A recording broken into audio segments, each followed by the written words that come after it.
Hey, I'm excited to be here and be here with Rob. Rob and I are good friends. We go back a ways, but Rob, this may be the first time we have an opportunity to do a presentation together. So let's jump in and have some fun. And I'll start us up and drive the car. Hopefully you can see my deck, which I've just moved forward. Okay, I'm a lawyer, so I'm constrained to share the following. We're going to go through some good cutting-edge developments when it comes to OFCCP and their impact in the area of veterans compliance, but this is not legal advice. I am a lawyer. I help companies deal with these issues, but if you have specific legal questions, bring them to your counsel. If you want to follow up with me after the webinar, that's fine, but whatever we share today on the webinar, don't take as legal advice for your specific situation. Rather, it's an overview of trends and potential best practices for how to deal with those trends. All right, a little bit about us before we speak about OFCCP and veterans. So Fortney Scott is my law firm. We are a national firm that focuses on labor and employment law issues, particularly in the area of U.S. Department of Labor, OFCCP compliance, EEOC compliance and enforcement actions, and then state enforcement actions as well. Our job as attorneys is to help you get proactive. I don't like it when you have claims against you. I like it when we address issues proactively and find practical strategies for you to be able to get into compliance or at least minimize compliance exposure. And that's our job today, is to talk very practically about changes that we've seen and how you might respond to them. And now, Rob, I'm going to turn it to you for Recruit Military. Absolutely. Thanks, Mickey. And thank you, everybody, for joining today. As Mickey had said, my name is Rob Arndt. I'm the Senior Vice President of Business Development here at Recruit Military. And by and large, what Recruit Military does is we are the largest and most comprehensive connection point to the military talent pool. We offer our free career resources and access points to veterans as well as spouses to connect access into employers and educators such as the folks that we have on the call today. So this year alone, we'll be holding over 120 events all across the United States that have a lot of different ways for you to connect with the military talent pool. But more importantly, today, we're going to talk about some of the things that you're going to see on the horizon with connecting with veterans and some of the changes in the industry here. So appreciate everyone's time today, and hopefully the time is informative and you guys get a lot out of this. So Mickey, I'll pass the torch back to you. All right, let's jump in, Rob. So first, let's talk about agenda, folks. And Rob and I are going to tag team. We each bring our specific areas of expertise. I head up my firm's affirmative action compliance practice group, which deals with OFCCP and affirmative action obligations. And if you're on this call today, most likely, you are a government contractor with OFCCP compliance obligations in a variety of areas. We are going to focus on your obligations regarding protected veterans. And it is a good time to do that because those obligations, and even more importantly, the way the OFCCP enforces those obligations are changing.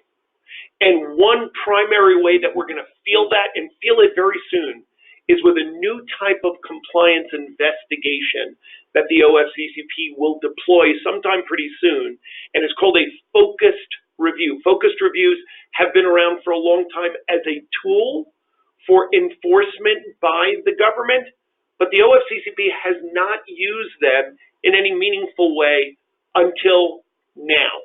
And one way we're going to feel these focused reviews is where there is a focus particularly around veterans compliance. And I will tell you this, I work with hundreds of employers on issues of OFCCP compliance. Some of you do a better or worse job when it comes to race and gender, more traditional areas of affirmative action. But in the areas of veterans and the disabled, we'll touch on that a little bit today because we have disabled veterans. There's a crossover there. In the area of veterans, I find that many of you are lagging in your compliance efforts and compliance results, but you have not been called on those things in audits in the past. Well, that's about to change. So let's talk today about how you can get ahead of that change to make sure you're not one of the poster children for employers who are doing this wrong. That'll be on the compliance side of it. But Rob, we also want to talk about creativity in the veterans talent pool. So what about that? And really what we're going to look at today, and thanks, Mickey, is not only the mandates and the driving factors to push compliance, but really taking a look at that veteran landscape of where the veterans are, how to attract the right veterans to your organization, and then more importantly, how to keep them around and how to retain them. And we'll leave today with some best practices of how to approach this marketplace now, especially with the way the economic climate is. All right. With that, folks, let's start to dig in. So I'm going to give you an overview of your obligations regarding VEVRA. And the very first thing to understand is, what is VEVRA? Well, VEVRA is the Vietnam Era Veterans Readjustment Assistance Act. That's a law passed by Congress after the Vietnam War, where there was perceived to be significant stigma for veterans returning from that war. With many people, that was an unpopular war, and that seemed to carry over, at least the perception was that carried over for Vietnam era veterans, and there were employment opportunities that were denied to folks who had served their country in Vietnam as a result of that stigma. And so this law was passed. And the law has two primary pieces, and it's important to distinguish those right from the outset, and they are the following. Number one, you can't discriminate. If you're a federal contractor or subcontractor, you're not allowed to discriminate against protected veterans. This started only with Vietnam era veterans. I'm going to show you in a moment the various categories of protected veterans. Here's the takeaway on that. Pretty much every living veteran is a protected veteran under these different categories.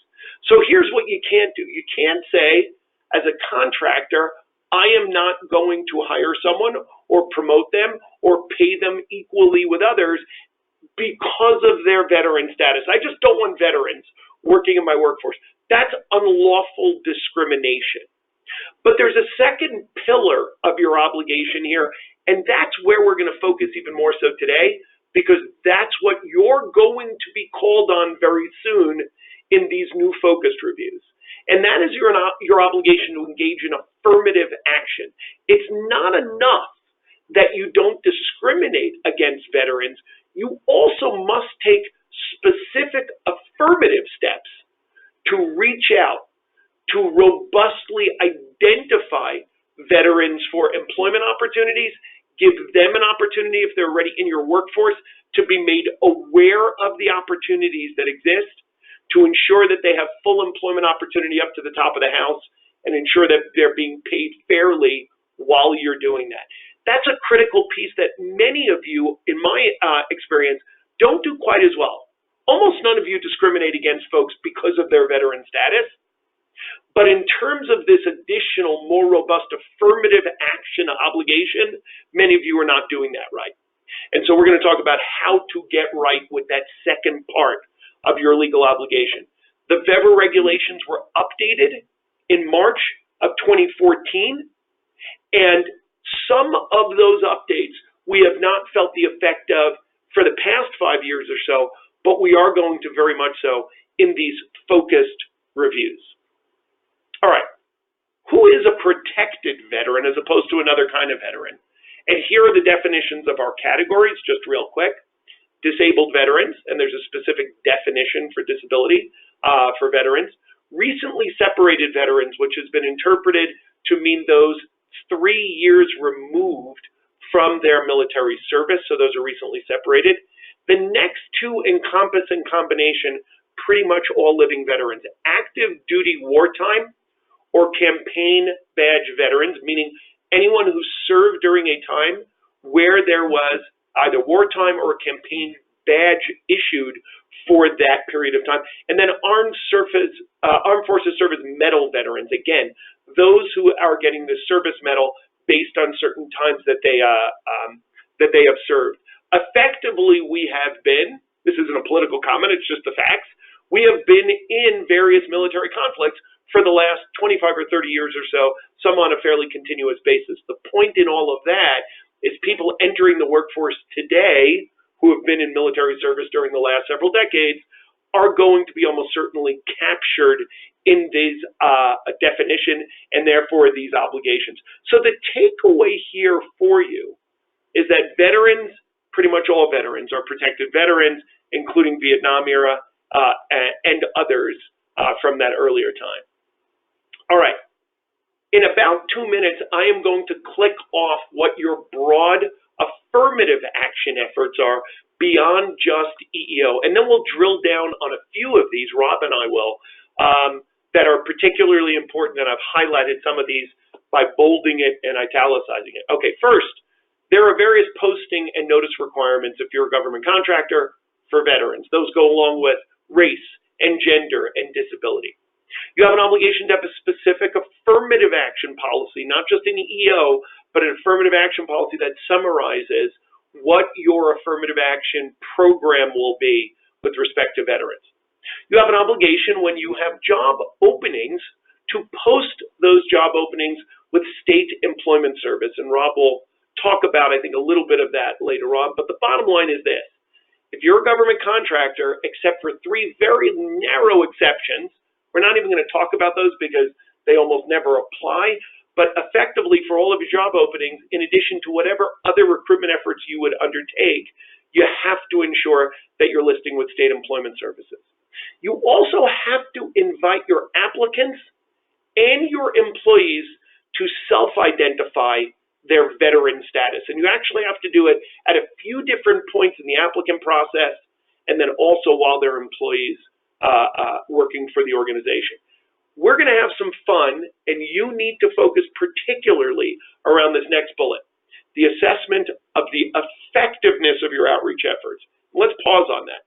For the longest time, you've had an affirmative action obligation to engage in outreach efforts. OFCCP refers to them as good faith efforts. That continues to be the case. But for the longest time, the measure of your effectiveness was simply whether you pushed out your job openings. If you did that to a variety of veteran recruitment sources, you were done, whatever the results were. Well, now you must affirmatively assess what I call the pull-in effectiveness. For the longest time, you had to do push out of your jobs. Now you have to assess the pull-in effectiveness of your outreach efforts. If this particular outreach effort is not bearing fruit, you need to monitor and assess that and perhaps eliminate that effort and instead bolster or add on efforts that are effective. You have an obligation to review your personnel processes, all of them, to ensure that they do not discriminate against veterans. You also have an obligation to set a hiring benchmark. This is a percentage that the government comes out with. It's tied to veteran unemployment numbers on a national basis. You can either choose to use the government's established veterans hiring benchmark, or you can choose to develop your own. I have lots of clients who are contractors. None of them develop their own. We could do that another time if you have questions about the pros and cons of developing your own versus going with the government. We can talk about that offline, but every time I have that conversation, my client gets to, okay, I'm going to use the government benchmark. And by the way, that has been going down. It's updated usually annually. It's gone down each of the last 5 years, so this makes it more manageable. Another thing we'll drill into in just a few minutes is the issue of applicant and hire data collection. In the 2014 changes in the regulations, for the first time, it became your obligation to invite to self-ID for applicants and for employees, and to compile that data. An open question was really how much you needed to do in the way of analyzing it, and the answer under the rules were very little. Well, in these next round of focused reviews, the government has said clearly they are going to drill down into your data to look for trends, adverse trends against veterans. They're also going to do so not just with your hiring and applicant flow, but with your pay data to see whether veterans are being paid fairly relative to their non-veteran fellow employees. That's a big deal. And then finally, we have an obligation to retain our records on all of these things. So the bottom line is these are your baseline obligations. We're also going to talk about how you can go beyond those efforts and to be that much more effective. And Mickey, I love and am going to steal that phrase, the push in and or to pull in instead of push out the efforts that are there. And outside of the regular hard 5.9%, the requirements in themselves are a benchmark, but now it's all about going beyond the actual good faith efforts and shooting higher, because as you said, that has been a moving target. That number has fluctuated. Really what we're trying to encourage folks to do now is that pull-in method and find the right talent at the right time and keep those efforts going. So really appreciate that statement there. Yeah, and it's a nice way, Rob, I find, for folks on our webinar to go back and talk with your recruitment people and anyone else who you want to help them understand this in a simple way. Here's the simple pivot. For the longest time, we focused on the push out. We now need to, and right away, start monitoring and assessing the pull-in effectiveness. If you take that away from this webinar and you're able to share it in that way with your folks, just a nice practical way to pivot our thinking and our goals around all of these efforts. All right, I mentioned, and I'm going to go through fairly quickly the next couple of slides, some of these drill down into the specific obligations. We can't know whether we're bringing in veterans if we're not first encouraging them to self-ID as veterans, both as applicants and as employees.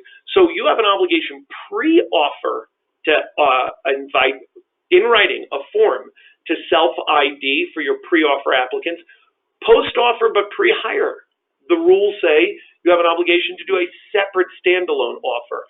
And then finally, when someone is actually hired, you have an obligation to be able to track this information and include it in reporting you do for the government. The theory here is that as someone moves further along in your applicant process, and then ultimately they're hired, if they felt any perception of a stigma, they might not want to identify themselves as, let's say, disabled veteran at a pre-offer stage because they're worried that you're not going to make them an offer once you learn that they're a disabled veteran. Post-offer, they'll be more comfortable with it. Once they're employees, they'll feel still more comfortable with it. You can use different language in your self-ID form, and that's important because for those on the call, if you're a contractor, you have to invite both disabled folks and veterans.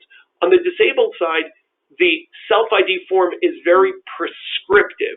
The OFCCP demands something very specific for you with regard to what that form includes, the language, what it looks like. Not the case on the veteran side. You have a little more flexibility. Bottom line is if you don't already have it, or if you do, kick the tires on it, make sure you update it. But your offer should be, your invitation to self-ID should be effective and simple and encourage people to provide it. It's not mandatory, but it's an invitation. All right. I mentioned this to you, and now I'm going to stop for a moment on it because I find this to be one of the two most important things that I'll convey to you today. It has to do with this concept of push out versus pull in. For the longest time, you have, hopefully, had a list of veteran recruitment sources or veterans organizations you've developed relationships with, and you've checked the box. You've put your hands on your hips in a very satisfied way and said, look at these 6 veterans recruitment sources. I had 61 job openings last year. I listed all of them with the 6 recruitment sources. My work is done here, you say, in a satisfied way with your hands on your hips. Well, the bottom line is out of those 6 recruitment sources, in my example right now, 2 of them gave you no applicants at all. 2 of them each gave you 50 applicants, veterans, none of whom succeeded to interview or hire. And then another 2 of them also each gave you 50 applicants, 10 each of whom succeeded to interview, and 4 of whom succeeded to hire. I want you to see in that simple example, not all efforts, outreach efforts, recruitment sources are created equal. But if we measured ourselves by simply the push out, well, all 6 of them are veterans recruitment sources, and we get to check a box. If we measure them on the pull-in effectiveness, 2 of them give us nothing. The middle 2 might even be worse than the first 2 because they're giving us a bunch of veteran applicants who may not be in any way qualified because they're not making it to interview or hire. It's only the last 2 where the pull-in effectiveness assessment begins to really tell us the story. And I'm going to show you in a moment, when it comes to your data, why those middle 2 can get you into huge trouble. If you have lots and lots of unsuccessful veteran applicants, to the OFCCP in their new audits, it's going to start to look like maybe you're discriminating against applicants because of their veteran status. The takeaway here is that you want to assess those external efforts. Rob and his organization, by the way, I think do a good job of being creative with not only efforts, but finding good candidates and moving the needle on veterans employment. We need that more than ever now. It's not enough to simply say, check the box, we've been pushing out. We've got to look at the pull-in and document this. It's going to be critical in these audits coming up that we can show we did a written assessment of the effectiveness and we changed things up. I will leave you with one quick, almost magic bullet recommendation on this one for you. Add an additional 1 or 2 at least veterans recruitment sources now. Sources that you have not used previously. Because even if you don't feel perfect about your pull-in assessment, how effective you've been, if I help you defend an OFCCP audit 6 months from now, where they focus on, well, what did you do about your assessing the effectiveness of your recruitment sources? If you can show those aren't the same static, stale recruitment sources that you've used for the past 10 years, but rather you've very recently changed them up or added to them, it looks much more dynamic that you're assessing things recently and on an ongoing basis. So if you do nothing else, I'd recommend you look at, you assess your effectiveness. But if you do nothing else, at least add some recruitment sources so you can show that it's more of a dynamic process, not an old static one. Okay. 5.9 is the current veterans hiring benchmark. As a contractor, you have an obligation to set this on a location-specific basis, meaning if you have 10 locations, you have 10 affirmative action plans, each of those locations will have that same hiring benchmark, and you get to assess whether you've met it or not. One easy thing to think about here is I don't focus particularly on the hiring benchmark and whether you've met it or not, because even if you meet it, even if your workforce is representing 6%, 5.9% veterans or more, you're still going to have these same obligations, the hiring benchmark in the following year. I focus more on process when it comes to veterans outreach and recruitment. I focus less on whether we're hitting the benchmark, because unlike an affirmative action goal, the benchmark does not go away for you once you've achieved that number or higher. The key is this. You want to look at that benchmark simply as a measure of, well, this is part of your assessing effectiveness. Well, we're at 5.9, we've hired 100 people during the past year, one of whom was a veteran. We're only at 1%. That would just be a nice assess the effectiveness of your results, but don't over-focus on if we hit this number, then we're done. And Rob, I know you have thoughts on this. This can be used effectively, I think, as more of a floor just as a jump start for your efforts. What do you think? Yeah, and like I said earlier, I mean, whether the benchmark is your ceiling or it's your floor, the number is a moving target. It's always going to fluctuate, but the higher the higher you shoot, the more focused your efforts are, the better the benefit is going to be for your organization of just bringing quality people on to propel your organization forward. So it's always better to just put more into it than there is less. Agree. So this it just can be a nice framing device as the floor that Rob mentioned, but we're going to be using that as a jump start. Okay. I mentioned there are 2 primary areas that I really want you focusing on from a legal perspective that I expect OFCCP is going to hit us pretty hard going forward in these new audits. One is in the area of pull-in effectiveness and your measuring of that in an active way. The second has to do with your data. Again, until the regulations changed in 2014, you did not have specific obligations to track applicant flow, hires, other information regarding veterans. You just had a generalized obligation to engage in affirmative action and good faith efforts with no measuring device. Now we have the 5.9% hiring benchmark. That's good. But more importantly, hopefully, you've been gathering this data for the last several years. Well, now the rubber's going to meet the road, because in these next round of audits, OFCCP has said your applicant data, your hire data, and your pay data. Remember, I can get a report from you that says we have 300 employees in this location, here are the 17 veterans who have self-identified. Now, here are the jobs that they are employed in. Well, Rob's a veteran and I am not, and we're in the same job. The government in this next round of audits can easily look at Rob's pay versus mine, and let's say there are 15 people in the job, 2 veterans, 13 non-veterans. The government can say, why is it that the 2 veterans are making substantially less than the non-veteran employees? Is there some potential discrimination against the veterans in pay or in hiring? Remember what I mentioned earlier about my example of the middle 2 recruitment sources that give you 50 applicants each, all veterans, none of whom make it to interview or to hire. Well, we also had another 50 non-veteran applicants, 11 of whom were hired. Now when you compare those statistics, 0 veterans hired out of 100, 11 non-veterans hired out of 50, we get to an adverse impact red flag, a statistical red flag, and the government is going to dig down into it. And how are they going to dig into it? Well, they're going to dig into it with our VEVRA focused reviews. And these are going to start, the government has a plan, symbolically enough, right around Veterans Day, beginning of November of this year. And then the idea is to see these veterans focused reviews roll out now as a regular part of OFCCP enforcement going forward. They have said this is going to automatically get an on-site review. It's a comprehensive review of your VEVRA compliance. They're going to review your policies. They'll interview managers. They are going to look at your data. They're going to look in your pull-in effectiveness and what you've done to assess that effectiveness.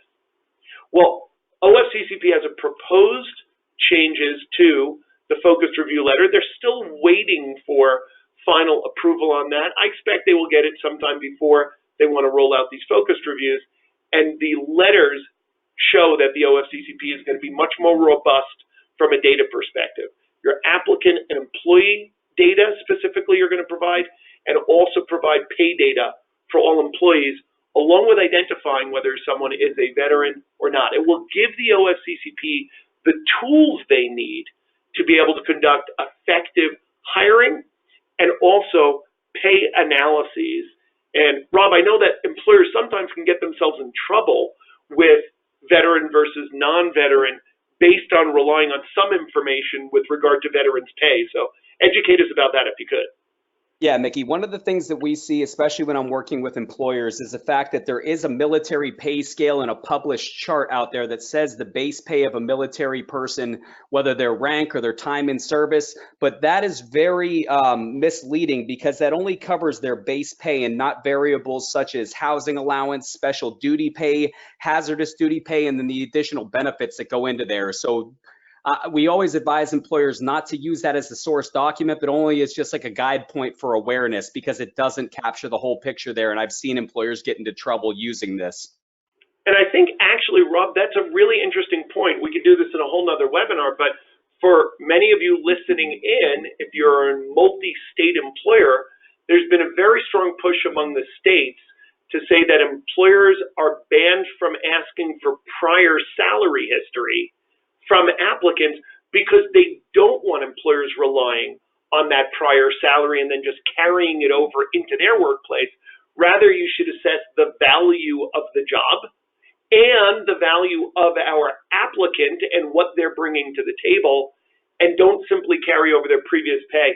So this has implications for what you're mentioning about the military service compensation, but it also more broadly for those of you out there in the 15 states so far that have said you can no longer ask for salary history.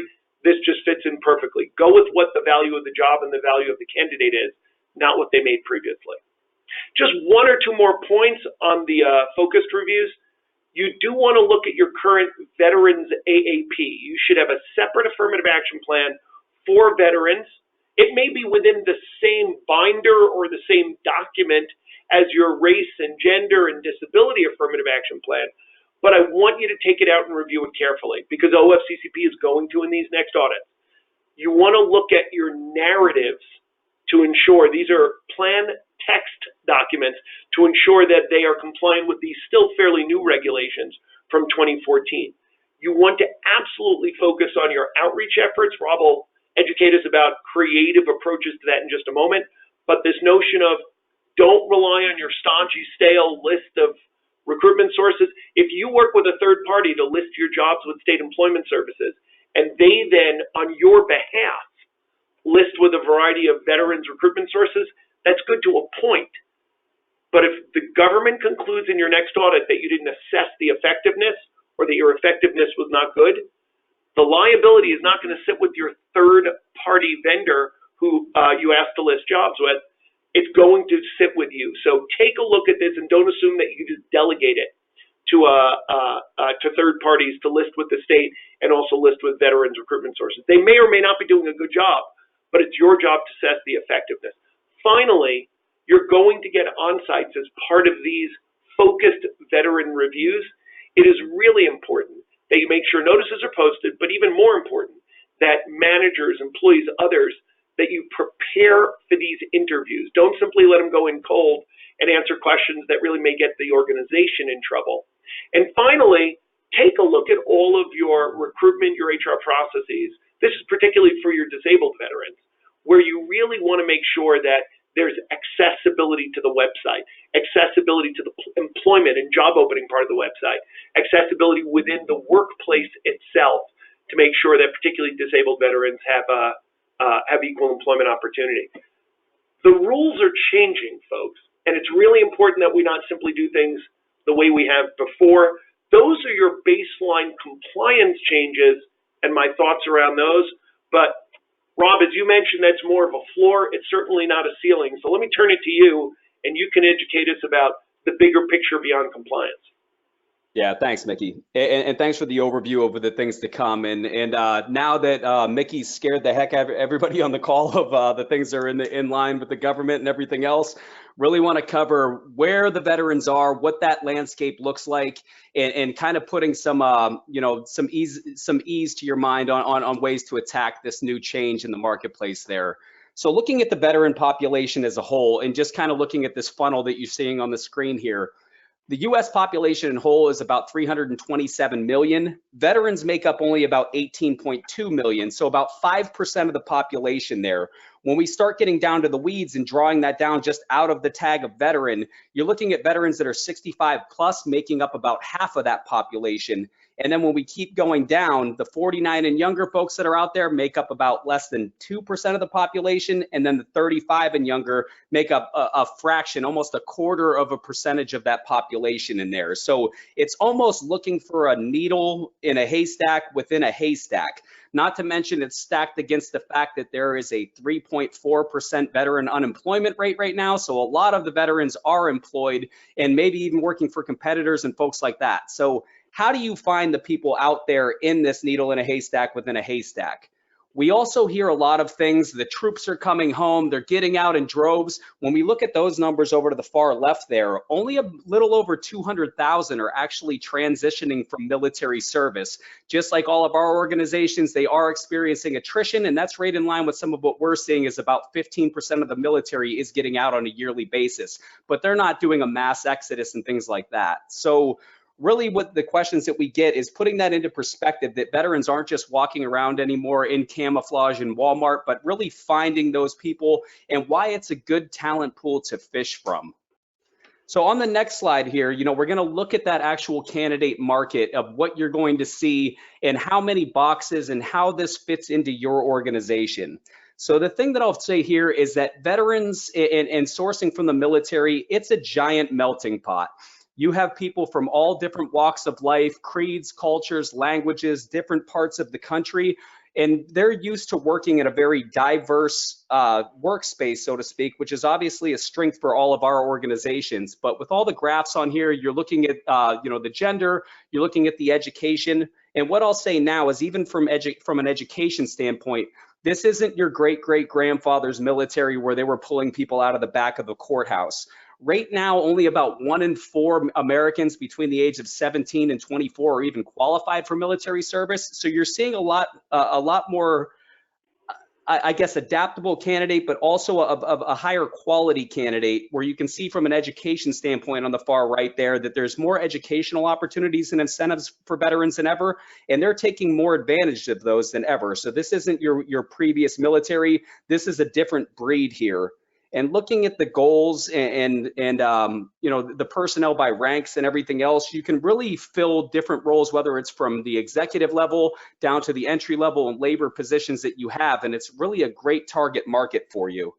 I know a lot of the folks, especially the contractors on this call, we just saw the focus reviews and audits coming through for 503, which is specifically targeting disability. But with veterans, a lot of times, and what I'm talking about here with that melting pot, is giving you the ability to check multiple boxes and kill up to 5 birds with one stone. Because even from a disability standpoint, you're going to find even folks that you engage with on our platforms or at our events, out of it, by and large, veterans, about 1 in 4 of them have an actual VA disability rating. But this post 9/11 era veterans that are transitioning now, and the folks that you're going to be seeing more frequently here across the landscape, about 41%, and almost half of them that you talk to are going to have a disability rating of some way, shape, or form that is going to help you to check multiple boxes, but more importantly, hire a quality individual that helps keep the government out of your hair at the end of the day.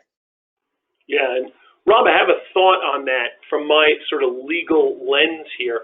All of what you just said is exactly right, and it's going to help employers check a lot of boxes. Sometimes employers inadvertently get themselves in trouble, and take a look at the top left on this chart, on this slide, where you see that men make up about almost 84% of our veterans. If you were to favor veterans in some way, some blind way, let's say, in the hiring process and say, oh, let's hire the next 10 as veterans, we're in danger of potentially discriminating against women, not intentionally so, but understand that there's an overlay here, right? These are real people. It is male veterans, some small percentage are female veterans. Most of our applicants are going to be non-veterans, and many of them are going to be female. So the takeaway for me here, in addition to doing all the good things that you mentioned, is the employers on the call should be running adverse impact analyses as part of their normal affirmative action plans to ensure that we're not inadvertently excluding females disproportionately from our hiring process because of our focus on veterans. My takeaway here is you can have your cake and eat it too. You can do all the things that you just described and be able to check those boxes while still ensuring that we're not discriminating against females. Yeah, and that's a really great point there, Mickey. All right. On the next slide here, talking about where veterans actually, from a quality standpoint and hiring the right people, you know, not just getting into checking boxes. If compliance is what you're striving for, that should be an afterthought and not your reason for hiring great people for your organization. But we get this question a lot, where veterans fit into the organization. There's a lot of stereotypes and misconceptions out there for military candidates that everyone is a war fighter, kicking in doors, blowing stuff up, where it's simply not the case. The best analogy that I'll give you to the military and the Department of Defense is that it's basically a Fortune 1 company.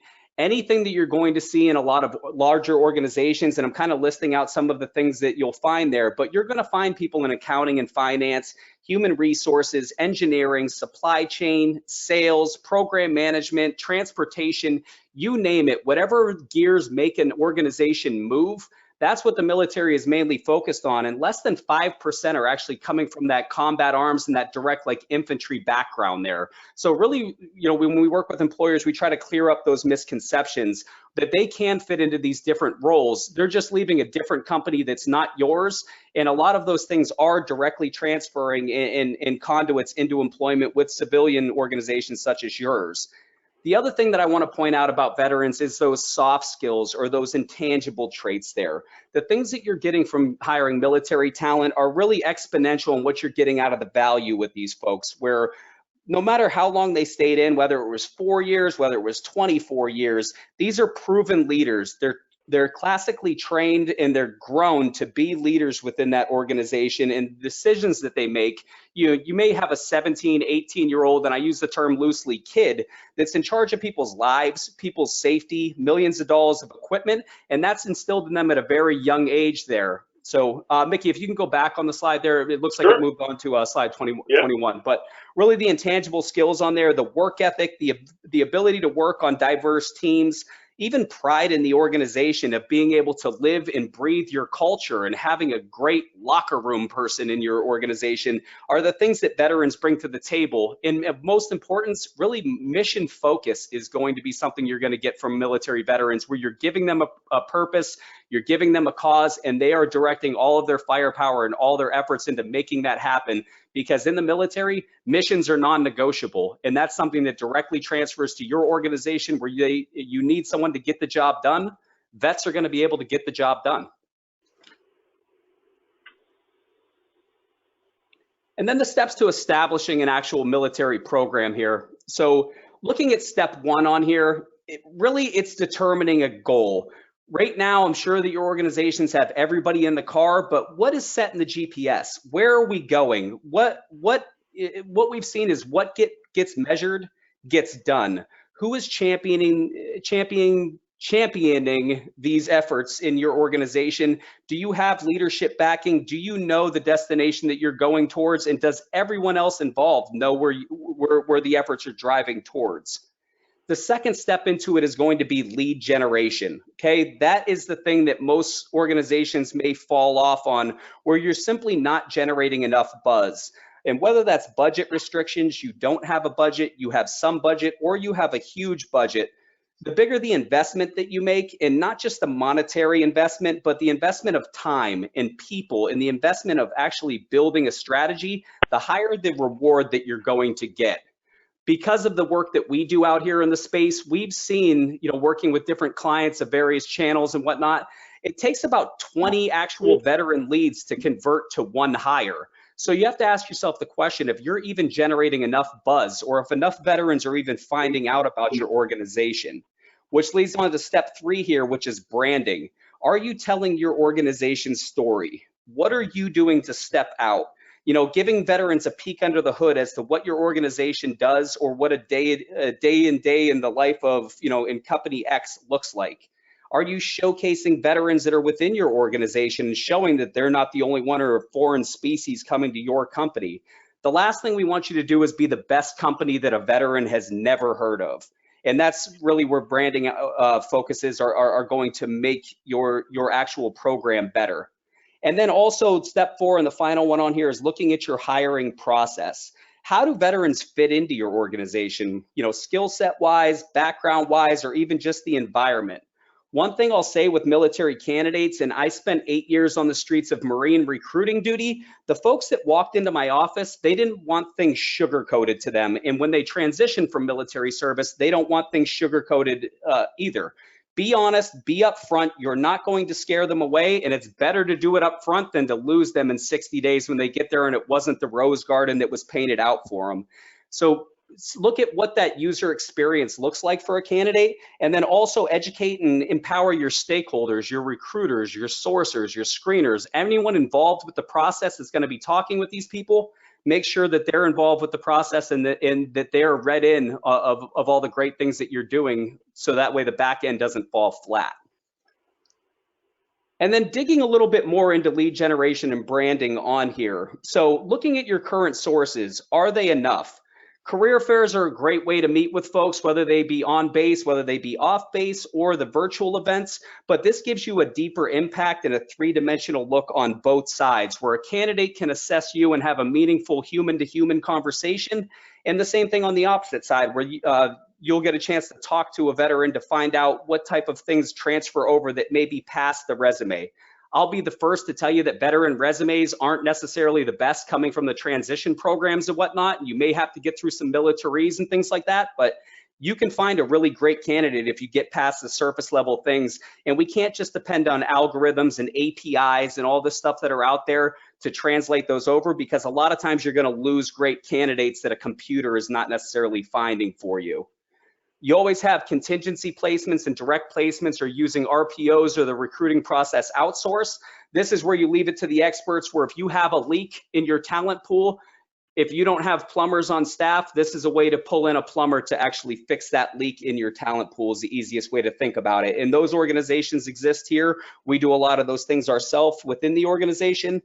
Job boards here, as Mickey covered on previous slides, those are required. You have to post those on the state job boards and everything else. But what we're seeing now with a historically low unemployment rate, and I'm sure that you're seeing it on your side as well, but there are more jobs than there are human beings. So now it's getting past just those good faith efforts and posting jobs out there. It's telling your story. It's setting yourself away from a competitor or any other organization that they can go to instead of yours, and being proactive to drive traffic there. When we get down to branding, really the marketing, the universal marketing rule of 7 applies here, where a customer or whoever you're trying to get as a prospect needs to hear your message at least 7 times before taking action. That applies the same thing in the talent space, where if you're not telling your story or you're not shouting out what your message is from enough mountaintops and at least 7, no one's taking action on there. So if your efforts aren't initiated or you're not balancing those and diversifying how you find talent, then you're never going to find the right people or the volume that you need to make the successful conversions there.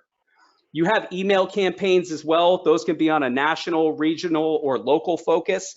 The national ones can be a shock and awe campaign all across the US to all veterans. You can do regional ones or ones to specific skill sets or backgrounds that are almost shotgun blasts, or you can do those local ones or direct ones where it's sniper rounds, where you're looking for a 10-foot tall blue baboon with a top secret security clearance that speaks Spanish within 2 miles of Dallas, Texas. You can do local efforts like that, but you need to make sure that your efforts are directed towards hunting the right personnel that you need, or else they're going to fall flat. So telling your story, resonating that, and making sure that it's hitting the right audiences. And then internal referrals is something that I don't think that we utilize enough. Once you get veterans in the door, the fact of the matter is that veterans know, and more importantly, trust other veterans.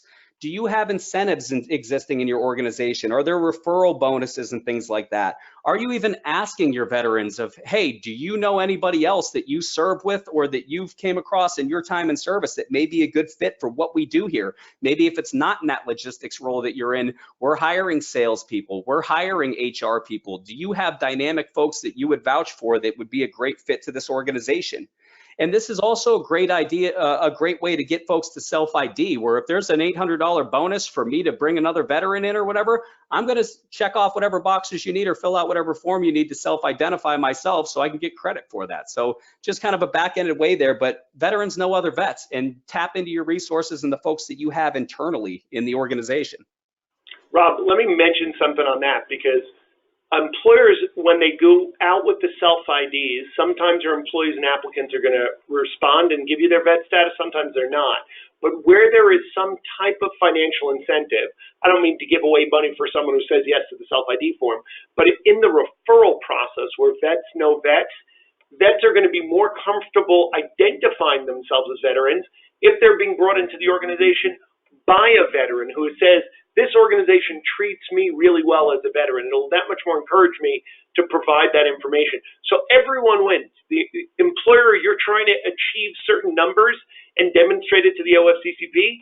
If you can create the conditions to encourage your veteran applicants and new employees to identify their veteran status, it's going to be good for everyone.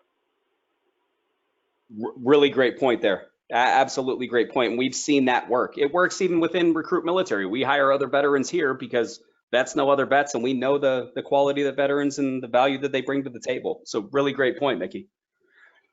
And then on here, how do you actually increase the veteran hiring within your organization? The big rule of thumb and the big thing that I'll talk with employers that I work with about is hire for character and train for skill.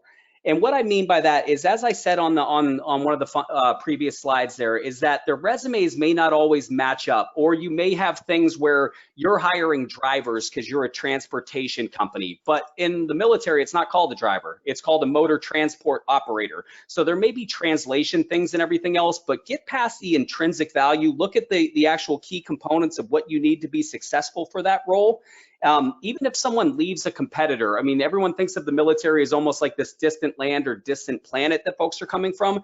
Even if you're with Pepsi and they're leaving with Coke, which on the surface seems like the, you know, like a very similar company, you're still going to teach them the Pepsi way of doing business or the way that your company does things. So you're going to have to retrain these folks anyway. So make sure that they're a core fit, but be open to hire for character and train for skill. And you really cannot go wrong with that, because you're going to get those intangible skills that really transfer over and are a well sought after commodity with any organization. As Mickey had hit on earlier, compensation should align with the national averages. Do not go back and look at the military pay scales and everything else.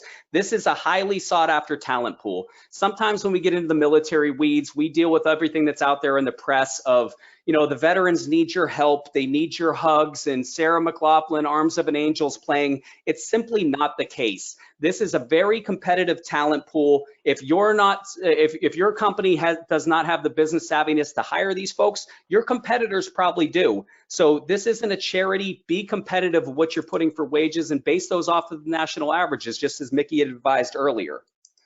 And moving on to the next point here, I mean, these candidates are high in demand. And especially with unemployment being where it is and it being a job seekers market where they really have their choice, if you move slowly or your process moves slowly or your actual kind of conversion time is 2 weeks or a month, or the recruiters are sleeping on candidates and everything else, this is not the market to be doing that with. Where even on the Bradley Morris Inc. side of the house here, where we do direct placements, our candidates are transitioning and converting over in less than 10 days from the date of interview. So if you're moving anything slower than that, or your processes are archaic, you're going to be losing candidates, and all the efforts that you did up front are going to equate to nothing, because you have a competitor or somebody down the road that's moving quicker than you are because they know what the value is of hiring a military vet. The next point on here is going the extra mile. I'm not talking about bending over backwards or making special accommodations or anything else from veterans, because they're not going to want that coming in the door, and that's not going to be a quality that they're looking for in an organization.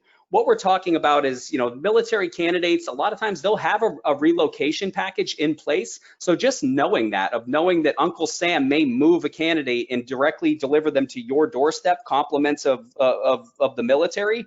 These are different things that you'll be able to touch on when you're interviewing with candidates, and also save your company a lot of money, but also kind of streamline the process where it's already in line. Candidates and military candidates specifically love mentorship. No matter where you check in the military, whether you're a 15-year full bird colonel or you're checking in for your first day, what we recommend is assigning almost like a battle buddy. It doesn't have to be somebody from your senior leadership or an overview like mentor. You know, but when somebody checks into the military, just have another military candidate. You know, does the effort to drive applicants on your side actually exceed or at least match the experience on the back end? When somebody checks in, they're going to be able to, you know, have somebody that they can report to, somebody to show them where the bathroom's at, the cafeteria, just somebody to kind of navigate them through that, because that's what they're used to from military culture. And then finally on here, show them a path. When people join the military, there's a set rank structure. If I come in the door as an E1, if I do my job well, I go to this school, it's measured on your proficiency in your conduct, how proficient you are in your job, and how you conduct yourself as a man or a woman within that organization. That's what they're used to seeing. And if they shine above their peers, or they go that extra mile to drive and stay mission focused, that they can see what the next step is there. Is that outlined in your organization? Is there a rank structure? Is there a path or some best practices to move to the next role?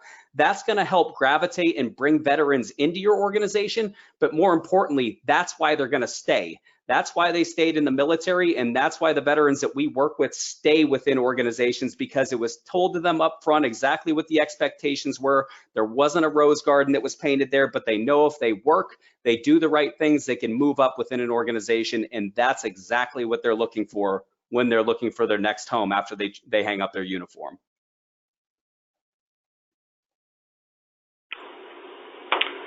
Well, Rob, I think we're there, and that was a lot of information for us to cover, and did so in just about an hour's time. And I know that There are people that may have questions. I think we may be nearing the end of our time, so we can do questions as follow-up in some format where we're getting it in the chat. We'll follow up with them individually.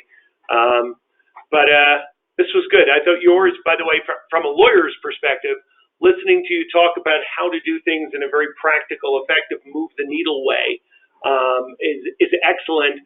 For too long, I feel like employers have simply checked the box from the employment side, from the compliance side, and just said, you know, the paper is what's going to demonstrate our compliance, showing our good faith effort, showing our programs that are in place. The outcome side of it was often very disconnected from the paper and process side of it. And now the OFCCP is really trying to force this issue, force employers to think in the same box around the paper and the process and also the actual outcome. And I think what you just laid out helps employers think about, how do I get to positive outcomes in terms of really finding those veterans. So that was, as a lawyer, that was fun for me to listen to. Glad to hear that I kept it within legal constraints and everything else. This will be my first conversation ever that's probably gone in that direction, Mickey. So thanks. First time for everything, Rob. Yeah, absolutely. So it looks like we're at the end of time here. Mickey, if you want to flash on the screen, that way they have our contact info, because I know a lot of folks may have to drop off on here. So Mickey's contact info is listed on here in order to reach out to him if you need any legal guidance or even questions that are for him and the Fortney Scott team over there. They do a phenomenal job and work with quite a few clients that we work with, so I can personally vouch for them and what they do in the space. And then my info is up here as well. My email is pretty simple. It's just rob@recruitmilitary.com. I'm more than happy to answer any questions that you might have regarding your veteran hiring initiatives and really keep it a candid conversation. So I appreciate everybody's time today. And we are kind of running out of time for questions on here. I'm not sure if we get a chance to go around to them or not on here, if people have a chance to stick around. But one of the ones that's on here are what are some of the benefits of having a veteran employee resource group? And one of the big benefits there, and I appreciate that question, and I get that question asked a lot, is that one of the biggest benefits is, as I said earlier, veterans know other veterans. If you have veterans engaged in your culture, in your company, and they feel like they're a part of that organization, you have to remember that these folks are leaving organizations where they were so fanatic about that organization that they may have got a tattoo of that, so to speak, company, a Marine Corps tattoo, an Army tattoo. So have that same level of engagement, have them belong. These are folks that want to serve and continue to serve. So if you have those resource groups, definitely involve veterans as well as military families, military spouses, someone who grew up as an Army vet or an Army brat traveling around with their father or their mother who was in military service. Get your whole business engaged with it and not just make an employee resource group, but a business resource group to tap into those folks and make sure that it's a community and it's a village raising these efforts here. One of the other questions on here, and I think it's a great question, is it more important to directly recruit veterans or to brand yourself as a military-friendly organization? To me, military-friendly is almost like saying I breathe air. I have yet to come across any organization that is not military-friendly. What I would say is that it's more important to be military effective, making sure that your efforts are actually attainable, but that your efforts are a good diverse strategy to not only target the right veterans for your organization, but also brand and get your name and get your namesake and your company's message out there to the right military talent to make sure that you're military effective and not just friendly, because everyone's friendly and it's just kind of becoming a buzzword out there now. There's another question on here. Why do so many veterans have a disability rating? I think this is going back to my previous slide with the 41% that have that disability rating on there. When folks leave the military, and I definitely want, this is a question that I welcome and highly encourage. So when folks leave the military, and even when I joined the military in the 14 years that I was in, when you come in, you're 17, 18 years old or whatever you were when you joined, you're pretty much a spring chicken. Your knees are good, your back's good and everything else. Well, after 14 years of service, you know, it's going to take its wear and tear and everything else. So if they're leaving company XYZ or leaving your company in any case, there's not an exit plan out there where they have to go through a physical examination or anything else or talk to doctors and things like that to be assessed. So there's no disability rating when they leave company A to go to company B. However, on the military side of the house, they're getting an assessment to make sure that any damages, any wear and tear on the knees or anything else that's there, that's recognized and it's covered by the Department of Veteran Affairs. So you're going to see veterans are going to have a disability rating a lot of times, whether that be a 0% all the way up to 100% disability rating, but that doesn't necessarily mean that they're going to need any kind of special accommodations or to do anything out of the ordinary here. And we have a lot of disabled vets within Recruit Military here where it doesn't prevent any type of, you know, activities, exercises, or any of things that they're going to have to do with a job requirement. It's just simply something that they're coming from the military where that's not universal to any other civilian employment that's out there. Okay. I know that we're towards the end here. I'd love to stay on with everybody all day, but I'm sure you guys have things to do and veterans to go hire after today's brief. So if you do have questions, I highly recommend reaching out to myself or Mickey or our teams here, but appreciate everyone's effort and time today. And more importantly, I speak on behalf of veterans. Thank you for having the smart business sense to hire military talent. Rob, always good fun spending time with you, and now good fun doing our first webinar together. So great job. And folks, thanks so much for joining us in your busy schedules.